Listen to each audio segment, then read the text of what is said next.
इसके लिए मैं आपको जो सजेस्ट करूंगा, जो मैंने किया है, जैसे कि आप देख पा रहे होंगे, ये एक डायरी है मेरे पास। 100 रुपए की मैं एक डायरी लाया था जिस पर मैंने पूरा कार्य किया है। डेट वाइज बनाए हैं, किस बुक को कितना पढ़ना है, या हिंदी की तैयारी आपको कैसे करनी है, मैथ कैसे करनी है, खासतौर से मैथ। जय हिंद दोस्तों, मैं सागर राजपूत एग्जाम सागर के इस छोटे से प्लेटफॉर्म पर आप सभी दोस्तों का हार्दिक स्वागत करता हूं। तो दोस्तों, आपने बहुत सारे इंटरव्यू देखे होंगे जो मैंने यूट्यूब पर अभी डाले हैं। इसके अलावा इंटरव्यू के अलावा जो दोस्त अभी हाल ही में सक्सेस हुए हैं, वो चाहे पिछली वाली एसएससी जीडी हो, एसएससी सीएचएसएल हो, या अन्य एग्जाम हो, मैंने उनसे बात की है, ऑन कैमरा भी बात की है और कैमरा के पीछे भी बात की है। सफल होने के लिए कुछ ना कुछ ऐसे पॉइंट्स थे जिन पर उन सभी सफल लोगों ने उस पर कार्य किया है। तो वो पॉइंट्स मैं आपके सामने शेयर करूंगा, क्योंकि खान सर ने भी कहा है कि जो लोग राजा बनने का शौक रखते हैं उन्हें गुलाम की तरह मेहनत करना होगा। इसलिए यदि आप राजा बनना चाहते हैं, मतलब सरकारी जॉब करना चाहते हैं, तो गुलाम की तरह मेहनत आपको करना ही पड़ेगा, याद रखना। दूसरी बात, जो हम बात करते हैं उन पॉइंट्स की, तो जो पॉइंट्स मुझे समझ में आए मैं आपके सामने शेयर करता हूं। और आपको वास्तव में यदि सफल होना है तो इन पॉइंट्स को फॉलो करना ही होगा।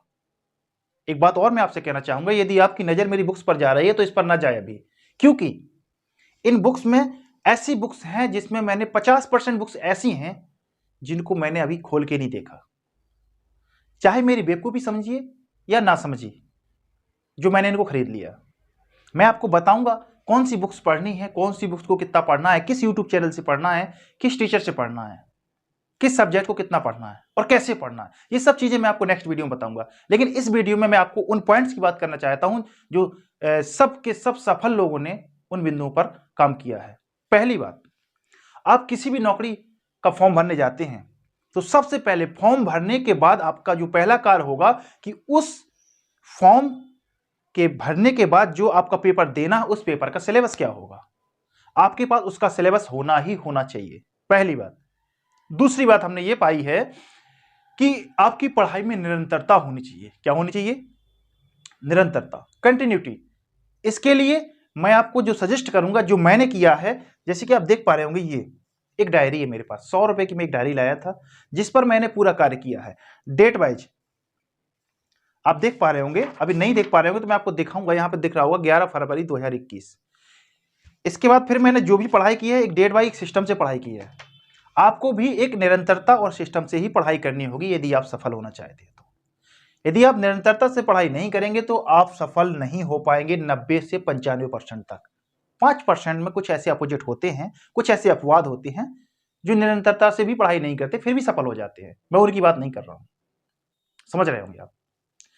तीसरी बात पर हम बात कर लेते हैं। तीसरी बात बहुत ही इंपॉर्टेंट बात है। क्यों?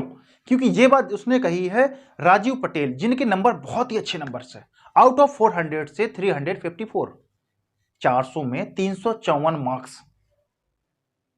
उनका इंटरव्यू आपने देखा ही होगा जो मैं यूट्यूब पर डाल चुका हूं। उन्होंने एक बात कही है कि मैं जब कोई भी बुक्स खरीदता हूं, मान लीजिए मैंने ये बुक्स खरीदी, यूपीएसआई मूल विधि, आप देख पा रहे होंगे। मान लीजिए मैंने ये बुक्स खरीदी और बुक्स खरीदने के बाद मैंने इसको एक बार में पढ़ लिया, पूरा पढ़ लिया ना। इसके बाद मैं क्या करूंगा, इस बुक्स को ऐसे रख दूंगा और दूसरी बुक्स खरीद लूंगा मूल विधि की, फिर उसको एक बार पढ़ लूंगा, फिर तीसरी बुक्स खरीद लूंगा, फिर उसको एक बार पढ़ लूंगा, फिर चौथी बुक्स खरीद लूंगा। आपको ये नहीं करना है, समझ पा रहे होंगे आप। आपको ये नहीं करना है क्योंकि राजीव जी ने बताया है कि मैं किसी भी बुक्स को लेने के बाद उस बुक्स को कम से कम इतनी बार पढ़ता था कि जब वो बुक्स मुझे पूरी याद हो जाती थी। मतलब कहने का मतलब ये है, यदि ये मूल विधि की बुक है तो मूल विधि की बहुत सारी बुक्स आती हैं मार्केट में। किसी भी एक बुक को ले लीजिए जो आप अच्छी समझें, ऐसे नहीं कि अच्छा ब्रांड ले, नो, जो आपको अच्छी लगती हो, कोई भी ऐसी बुक्स हो, आप उसको ले लीजिए और लेने के बाद आप उस बुक को 10 बार पढ़िए, 20 बार पढ़िए, 25 बार पढ़िए, जब तक पढ़िए जब तक कि आपको वो बुक 100% आने लगे। इसके बाद कोई आप मूल विधि के नाम से कोई अदर बुक ले, ऐसा राजीव सर ने कहा है, राजीव भैया ने कहा है। क्यों? क्योंकि 10 बुक्सों को लेने के लिए हमारे पैसे भी ज्यादा जाएंगे और 10 बुक को हम एक एक बार पढ़ने से क्या होगा कि हमारे दिमाग में एक कंफ्यूजन बना रहता है कि जब 4 ऑप्शन आते हैं ना तो हमारी प्रॉब्लम क्या होती है, हम ये नहीं कर पाते ए सही है कि बी सही है कि सी सही है। कभी कभी हम तीन ऑप्शन में फंस जाते हैं, कभी कभी 2 ऑप्शन में फंस जाते हैं और गलत करके आ जाते हैं, नतीजा फेल हो जाते हैं। तो हमको करना क्या है, एक बुक्स को 100% पढ़ना है, मतलब एक बुक्स को 10 बार पढ़ना है, ना कि 10 बुकों को एक एक बार।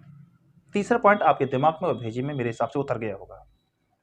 बहुत इंपॉर्टेंट पॉइंट है, इस पर मैंने भी काम किया है, मैं आपको सब कुछ शेयर करूंगा। लेकिन अभी अपना जो भी मेरा एक्सपीरियंस है, जो भी मैंने पहली बार पढ़ाई, मतलब पहले पेपर में पहले ही अटेम्प्ट में मैंने क्वालिफाई किया, अच्छे नंबरों के साथ भी किया है, तो वो सारे एक्सपीरियंस, अनुभव और वो गलतियां जो मैंने की हैं वो बताऊंगा ताकि आप ना करें, और वो अच्छाइयां जो मैंने की हैं वो आपके लिए पेश करूंगा ताकि आप भी उन अच्छाइयों पर चलें और पहली ही बार में आप सफल हो जाएं। बात कर लेते हैं चौथे पॉइंट्स की।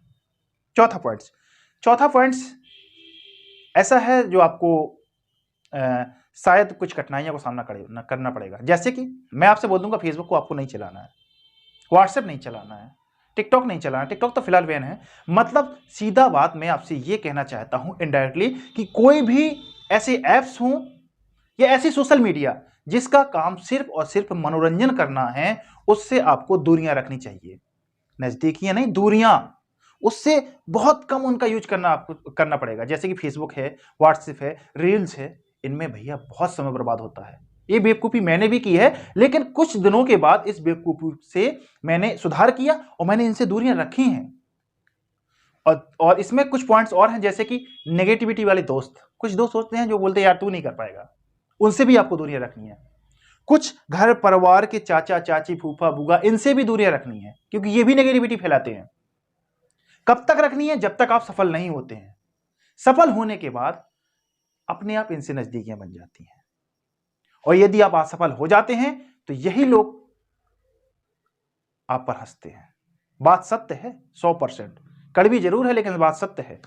इस बात का मेरे कुछ दोस्तों को बुरा भी लगेगा, लगता है, लगने। सफल होना है तो कुछ ना कुछ तो हमको ऐसा करना ही होगा यार। जब भी हम दवा पीते हैं तो कड़वी होती है लेकिन फायदा करती है, बस यही बात है। 5 पॉइंट्स की बात कर लेते हैं। 5वां पॉइंट्स क्या है? जब हम सब कुछ पढ़ लें, जैसे मान लीजिए हमने यूपीएसआई का फॉर्म डाला, हमने चारों सब्जेक्ट है जो हमारे थे, हिंदी, जीएस, रीजनिंग और मैथ, हमने चारों को पढ़ लिया। हमने मान लिया कि हमको अब ये सब कुछ आने लगा है। अब करना क्या है, जैसे हमारे 10 दिन या 20 दिन या मान लीजिए 1 महीने रह जाता है एग्जाम का, हमको प्रैक्टिस करनी है। यदि आप प्रैक्टिस नहीं करेंगे तो मैं डंके के साथ कह सकता हूं कि आप किसी भी एग्जाम में सफल नहीं होंगे। 99% नहीं, 95%। 5% इसमें भी अपवाद है जो बिना प्रैक्टिस के पास हो जाते हैं, मैं उनकी बात नहीं कर रहा हूं। आपको प्रैक्टिस करनी होगी, प्रैक्टिस सेट लगाने होंगे यदि आप सफल होना चाहते हैं तो। और प्रैक्टिस सेट में ये आप गलतियां करते हैं, उन गलतियों को सुधारें। जैसे कि अभी एसएससी जीडी वालों का कुछ ही दिनों बाद एग्जाम होने वाला है, तो मैं उनको सीधे और साफ शब्दों में कहना चाहता हूं कि आप प्रैक्टिस करें। इसके लिए आप टेक्स्ट बुक ले, टेक्स्ट बुक का ऐप है, उसमें इतने सारे यार मॉक टेस्ट दिए गए हैं, आप उनको लगाएं। जो गलतियां हो रही हैं उनको रियलाइज करें, उनको सुधारें, फिर दूसरा प्रैक्टिस सेट लगाएं। इस तरीके से जब आप बार बार गलती करने के बाद सुधारोगे तो आप में निश्चित ही निखार आएगा यार। क्योंकि जब आप वहां पेपर देने जाएंगे तो वहां पर आप पेपर में क्या करते हैं, आता तो सब कुछ होता है हमको, लेकिन समय मेंटेन नहीं कर पाते यार। देखते हैं कि हमारा समय पूरा हो गया और हमारा पेपर रह जाता है। लेकिन जब आप मॉक टेस्ट देंगे तो आपका समय भी बचेगा और समय के अंदर आपका पेपर सॉल्व हो जाएगा।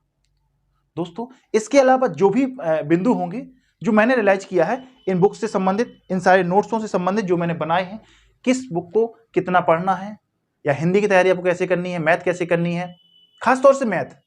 भाई साहब, किसी भी एग्जाम में देने जाए आप पेपर, मैथ आपको वही आता है जो एक एग्जाम में आता है, अलग अलग मैथ नहीं होती किसी की। सिलेबस देखना, समझ में आ जाएगा आपको। ठीक है दोस्तों, इसी विचारधारा के साथ आप सभी का शुक्रिया। आशा करता हूं कि इन 5 बिंदुओं पर आप दिमाग लगाएंगे और अपने दिल दिमाग में बैठा के रखेंगे और तैयारी करेंगे और मेरे साथ जुड़े रहेंगे और अंत में आप सफल होंगे। नेक्स्ट वीडियो में ऐसी जानकारी लेकर आऊंगा मैं जो आपके लिए बहुत ही आवश्यक होगी। Thank you.